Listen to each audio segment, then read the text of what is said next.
शहदाद कोट थाने ते बीठा आहियूं ए सेक्शन ते। शहदाद कोट शहर जेको आहे त गैर महफ़ूज़ रहियो आहे। फुरियूं धाड़ा रोज़ जो मामूल आहिनि।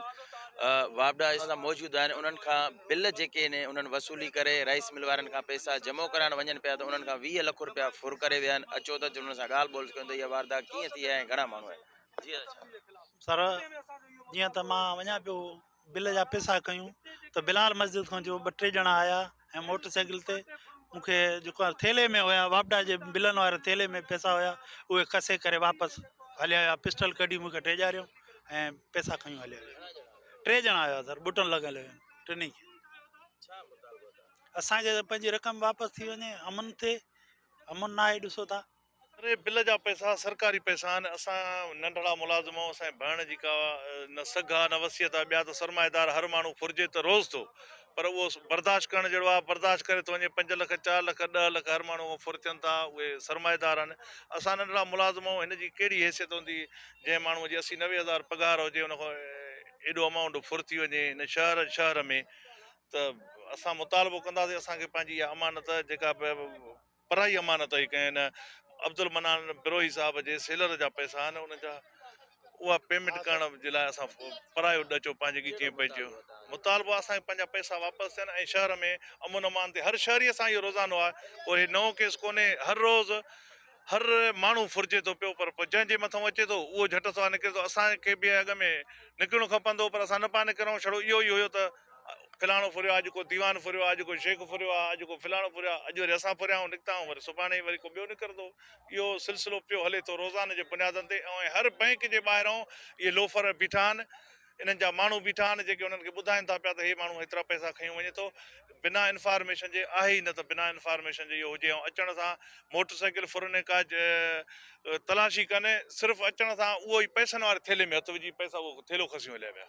वाक़ई हिकिड़ो इंतिहाई अफ़सोसनाक आहे। इन जी असां सख़्तु लफ़्ज़नि में मुज़म्मत कयूं था। ऐं काफ़ी अरसे खां वठी शहदाद कोट जो जेको अमन अमान जो मसइलो आहे उहो सवालिया निशान बणियल आहे। गुज़िरियल पीरियड में बि जॾहिं SSP सदोदई साहिबु हुयो त असां तरक़ी पसंद पार्टीअ तरफ़ां 3 महीना मुसलसल सॼे ज़िले में इन बदअमनी जे ख़िलाफ़ु तहरीक हलाईसीं ऐं उन जा काफ़ी सुठा नतीजा बि निकिता। अमन अमान थी बि वियो। SSP साहिबु असां वटि आयो ऐं यकीन दहानी कयईं। उन खां पोइ काफ़ी अरसे खां वठी करे शहर जे अंदरि अमन अमान हुई।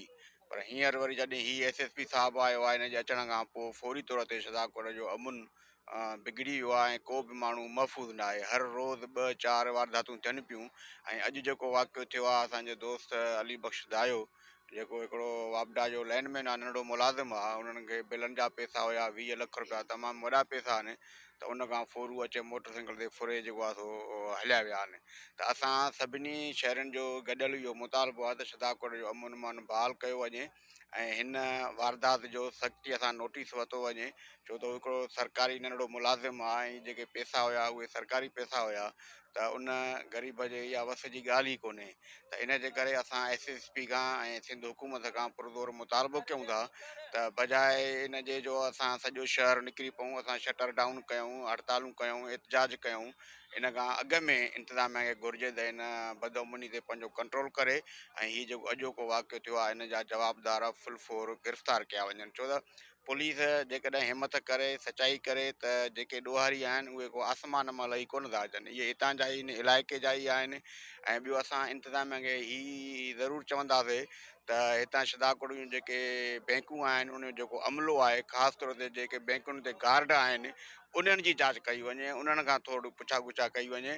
त छो त हिते जेके बि इहे वारदातूं थियूं त बैंक खां जेको बि 5 लखनि खां वधीक अमाउंट कढी निकिरे थो त उन बैंक खां वठी करे ई उन जी पोयां जेको आहे सो माण्हू लॻनि था ऐं जिते उन्हनि खे मौक़ो मिले थो उहे फुरे था वञनि। त असां ई मुतालबो कंदासीं त बैंकुनि जो जेको अमलो आहे, ख़ासि तौर ते जेके बैंकुनि जे अंदरि गार्ड वेठा आहिनि, उन्हनि खां हिन मामले जी जांच कई वञे ऐं उन्हनि खे जांच में शामिलु कयो वञे। इहो ई आहे त ॾिसो था त बदअमनी उरूज ते चढ़ी वई आहे। कोई बि न शहरी न दुकानदार, असांजा वापारी हज़रात कोई बि महफ़ूज़ कोन्हे को। ऐं हैरत जहिड़ी ॻाल्हि इहा आहे त असां वटि रोज़ाना 2 खां 3 वारदातूं थियनि थियूं। FIR दर्ज थियनि थियूं, NCU दर्ज थियनि थियूं, पर कोई तदारुक नथो थिए। पुलिस इंतिज़ामिया वटि वञूं था, उहे आसरा ॾेई करे ऐं उनखे रेमिल करे था वञनि। ऐं ख़ासि करे SP साहबु जेके वारदातूं कुझु थियनि थियूं 2-3 वारदातूं जॾहिं वॾियूं थी थियूं वञनि उन खां पोइ फौरन SHO ऐं DSP चैन थी थो वञे ऐं इन चैन थियण सां मसइलो हल कोन थो थिए पर माना हू जेके वारदातूं आहिनि उन्हनि जे मथां पाणी फेरजी थो वञे माना असां चऊं था त इन में इंतिज़ामिया मुलविस आहे जेकॾहिं इंतिज़ामिया मुलविस न हुजे त हिकिड़ो SHO आहे जंहिंजे इन में उन जी ड्यूटी में इहा वारदातूं थियूं आहिनि त उहो रिकवरी कराए न उहो ॼाणे थो ऐं वॾी ॻाल्हि इहा आहे त 10 ॾींहंनि खां पोइ उहो साॻी SHO वरी उन थाणे ते जेको आहे सो अची बहाल कयो थो वञे या उनखे वरी बदिली करे आंदो थो वञे हिन वक़्तु हर माण्हू ग़ैर महफ़ूज़ आहे असांजो मुतालबो इहो आहे IG साहब खां ऐं हुकूमत सिंध खां त फिलफोर हीअ जेके वारदातूं थियनि इहे वापसि करायूं वञनि ऐं शहर जे हर माण्हूअ खे अमन अमान ॾिनो वञे शहदादकोट शहर जेको आहे त गैर महफ़ूज़ बणिजी वियो आहे शहदादकोट में पुलिस त मौजूदु आहे पर हिन वक़्त ताईं उहो शहर में उहो ॾींहुं ख़ाली न आहे जंहिंमें वारदातियूं फुरियूं धाड़ा मोटरसाइकिल फुर मोबाइल फ़ोन जो रोज़ पर हिन वक़्तु जेके माण्हू बैंक मां पैसा खणी 10-5 लखनि खां मथे जेका निकिरे थो त उन सां वारदात थी वञे छा इन में गुलज़ार अहमद चांडियो कोशिश डिजिटल शहदादकोट।